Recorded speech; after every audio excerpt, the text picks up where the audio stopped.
Right, good afternoon. Welcome to the afternoon session of the Transport and Energy Forum event.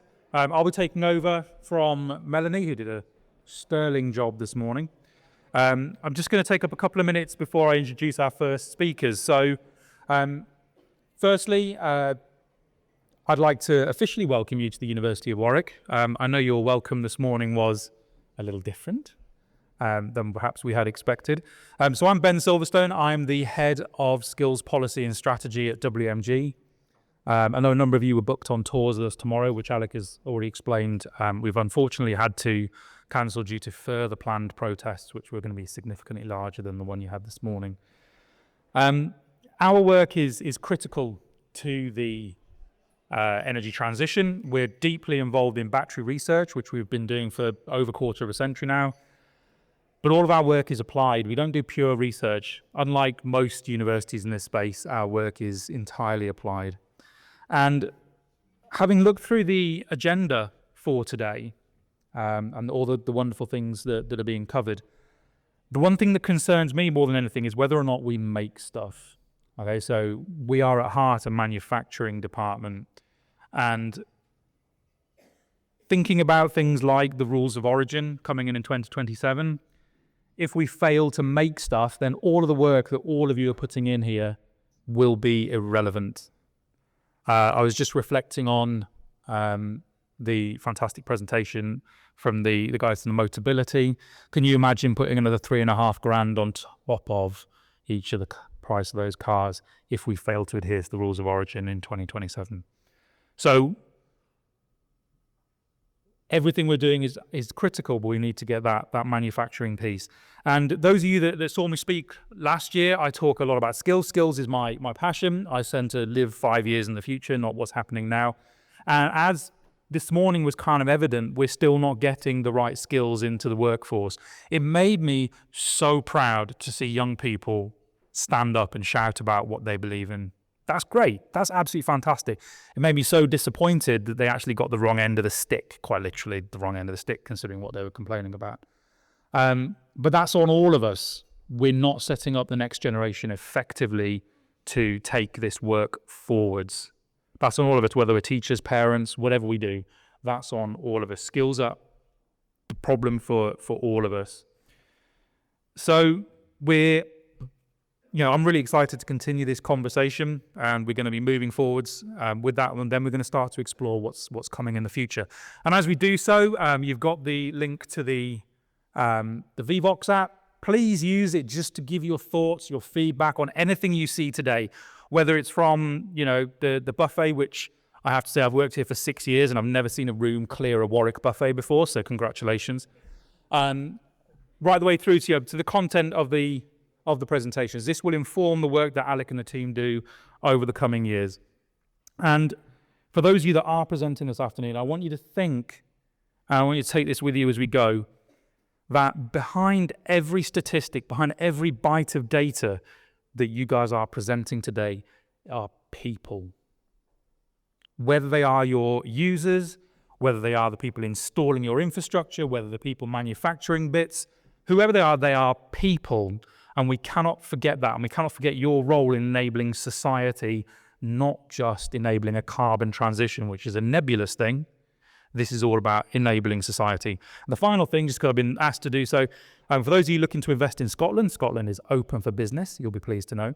And we talked a lot about Levi this morning. They have the EVIF fund there. Nice one, that one. But it's worth bearing in mind. We tend to get a little bit England-centric in the work that we do.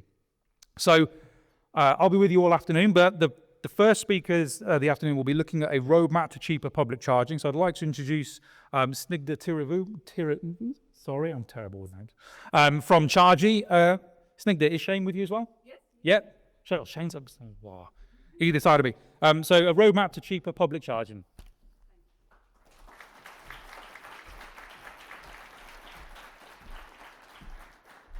Afternoon, everyone. Great view from up here. Very, very friendly faces. Okay. Cool. So, welcome Warwick. Today, Snigdha and I Snigdha and Shayne. She's got all the vowels, syllables in her name. Makes it difficult. We're going to take you through some thoughts and insights on how to get to a future we really want, which is where public charging is cheaper. Now, there are lots of insights we're going to share because, as Suki said on the debate this morning, it's really important for councils and people setting regulations or making specifications for how things are going to be in future to understand how the industry that they're engaging with works. So we're going to share some insights around that. But first, I want to start with a question. What's a value that we all share, that we can all rally behind?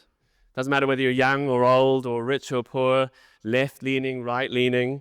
What's a value that we can all get behind and all believe in? Fairness.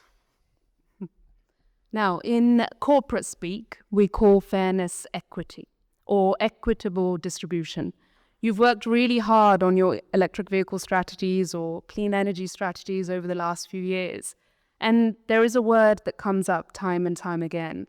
And look at these. So we've got equitable, ensuring no one is left behind, a fair transition. So north, south, east, or west, it's really clear that there's a common goal that unites all of us. And that is the goal of fairness, of an equitable distribution. It's really important to us too. But how do we ensure that we achieve this when it comes to electric vehicle charging? Well, first, let's look at what unfairness looks like. So this is where we are today. A bunch of people find going electric really easy because they have driveways they can charge at home.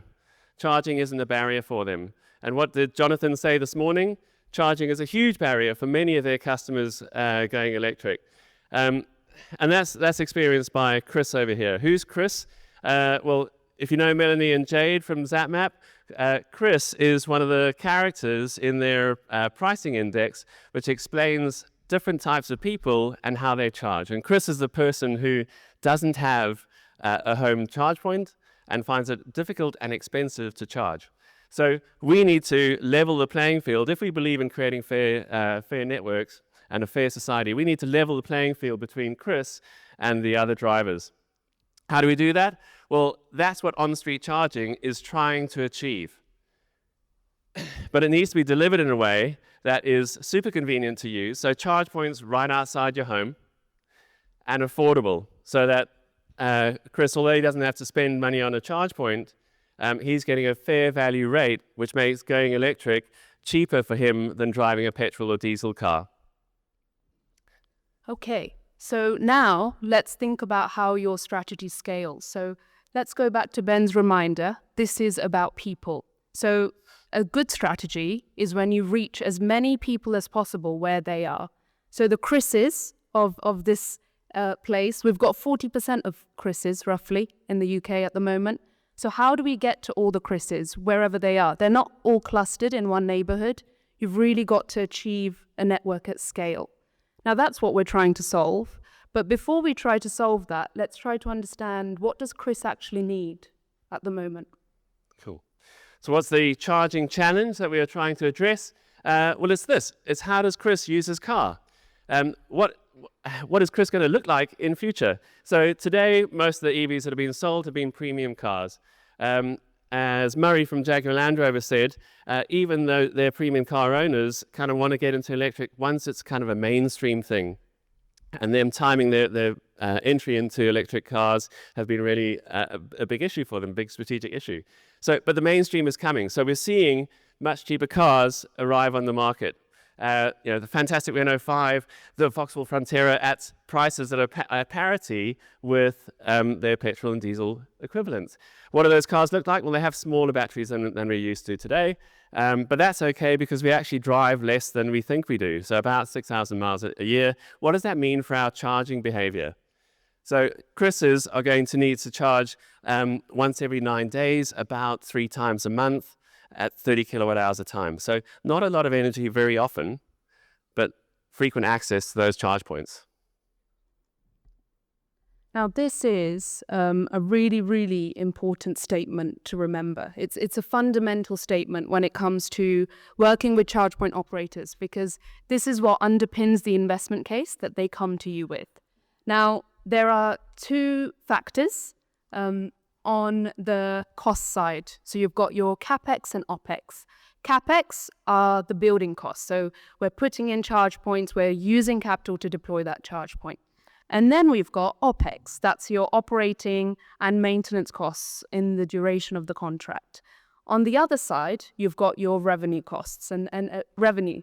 And that is margin. So that's how much drivers pay to use the charge point. And then you've got utilization, which is the energy that your drivers are using at the charge point. So it's really important for a sustainable financial model, a sustainable project, to have these in balance. So if you've got high CapEx, that will lead to high prices for your drivers, and that's not what you want to do. So this is a really important factor to think about when you're speaking to charge point operators. Let's start with CapEx, Shayne. Cool. So the reason we're starting with this is because it has an outsized effect on the price to drivers. So given the state of the market, how mature our EV charging and EV take-up in terms of cars is, this has an outsized effect on the price that drivers will pay. So what we mean by CapEx per charge point is how much capital does it cost, on average, to deploy the charge points that you need in your network. And if we get to this sort of number, the simplified number, it gives us a basis to compare different networks across each other and determine whether they are good value or not in terms of the amount of capital deployed that will need to be recovered. So how do we work that out? Okay, this is a project we delivered in Merton. You can see here that we spent just over £1 million to deliver the project. We invested some private funding for this as well. Now, if you take the total funding amount of just over £1 million and you divide that by 530 charge points, we get an average per charge point cost of £1,900. But how do we know if this is a good number? Well, numbers only make sense in context. So let's put that number into context. This is a map showing all the charge points that have been delivered that have had AUKUS grant funding supporting them over the last 5 years. So 272 projects delivering 10,000 charge points with about £43 million worth of capital invested to deliver those. And what you can see here is there were some projects that were tiny, only delivering one charge point. Why you apply for grant funding for that? And some projects that were really big, delivering hundreds and even thousands of charge points. We had some outcomes that made those charge points really expensive to install. We had some outcomes that made those charge points really good value to install. And for those of you at the back in the cheap seats, you probably can't see this, but this star over here, this is where Merton landed up. So a lot of charge points delivered a really good value rate for the company that was making that investment. So this has implications for the prices that CPO can ask of the drivers. Now, how does that compare to other projects? Well, look over here. We got another project that delivered roughly the same number of charge points, but at a much different price per charge point. So £9,000, £1,900, 5 times more expensive. Now, remember that relationship between cost and revenue? If the cost is higher, the revenue needs to be higher. Where's that going to come from? Either a higher price, in a higher margin, sort of 5 times the margin that's required over here, or through utilization, sort of 5 times more utilization for those charge points. Now, how realistic is that, those assumptions? Well, that remains to be seen. The other figure I'd like to call your attention to here is this, sort of a market average rate for the capital deployed per charge point over the last 5 years for these 10,000 charge points. And that gives you something to benchmark your project against. Great. But we all know that grants don't last forever and resources are finite. So the choices that you make, local authorities, will be what drive the outcomes that you need. So really think about your tender specifications. Are your outcomes compatible with your equity goals? If you come up with a tender with high cost specifications, you're going to have a network that's much smaller You're not going to be able to help as many Chris's as possible or get to the areas they live in because they are scattered. But even the Chris's that you do help, you'll end up charging them more for their charging because that's what's required when it's more expensive to deploy that network. On the flip side, if you go with a low-cost specification, you will achieve a much bigger network, so you're achieving your scale, and you will be able to give many more Chris's where they are, the infrastructure that they need, and you're going to be able to do that more affordably as well, which is crucial. I want to take us back to the number of 4,000 that Shayne shared with us. That's a historic average. We need to work together to try and bring that number down, because the lower that number, the more affordable charging is for residents. And as we know, that's what will lead to the widespread adoption of EVs. So that's our goal. How do we get there? There are 3 ways up here to reduce your per capex cost per charge point. The first way is shared power. A lot of us in this room has deployed on-street charging infrastructure. The cost of a DNO is expensive, but in some areas it's needed. So we understand that there's a place for it. But wherever possible, use existing power supply to power your charge points, because that's what's going to really drive the cost of your network down, which is crucial. And then simplification. So is there anything in your tender at the moment that's driving costs up? Please take them out. So we've got things like pavement build-outs. Do we really need them? Of course, again, there are areas you'll need them in, but can we reduce the amount we need them? And secondly, permitting, licenses. Do we need to do them per site? Can we think about doing them on a larger scale to reduce the cost to charge point operators? These are some of the ways that you can get the infrastructure you need in a simpler way, leading to a more affordable network to put in, but also to use. And finally, go low power. So let's go back to Chris, what he needs. So Shayne took us through the fact that Chris charges roughly 3 times a week. So does he really need a charge point that's going to deliver lots of kilowatts of energy really quickly? Or will he thank you for a charge point that is more affordable for him to use? And that's the question you should be asking when you're thinking about the infrastructure you're putting in your areas. Now that we've looked at CapEx, can you please talk to us about utilization, Shayne? Okay, so in the dying minutes of our time, let's have a quick look at the other side of the equation. So there are lots of ways that we can work together to drive down prices for drivers, and raising utilization is a really good one. Everyone wins here. No one pays any more. So what we've done here is simplify the types of utilization statistics that you're normally used to seeing in percentages down to a number that is more meaningful and transferable across different types of charge points and different networks. And that is kilowatt hours delivered per charge point per day. This is really easy to work it out. We're not even going to show you the equation for that. What we're going to do in our last few minutes is look at ways that we can work together, the specifications that you can put in your tenders that will allow us as a charging network to ensure those charge points are more well used. So lots of things we can do. Here are 3 things, and you can see the connection between the way that we deploy the network and the way that people use the charge points. So the first thing is try and spread those charge points out as widely as possible. If you can deploy a charge point in a street that meets the charging demand, that's fine. Just go with one.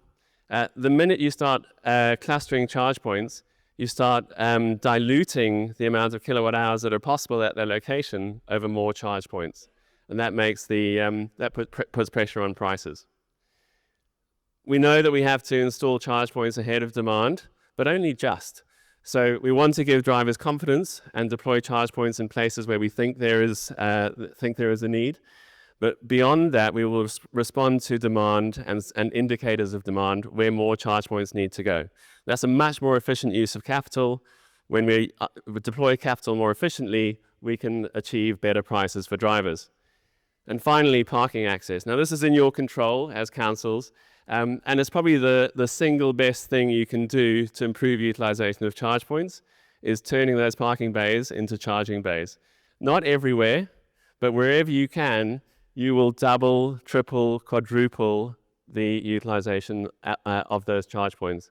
You will also make much happier EV drivers in those streets because they know they can access those charge points when they say they're available on the app that they're looking at. So let's wrap up. Sure. So bringing it all together, this is what we want you to take away from today, that it's really about a partnership, working with your charge point operator to achieve a network that is as low cost as possible to deploy. On average, not every charge point needs to be low cost because we understand that there are different solutions out there. But on average, work with your charge point operator to reduce that cost and also work with them to drive up utilization because that's going to help bring the overall network price down as well.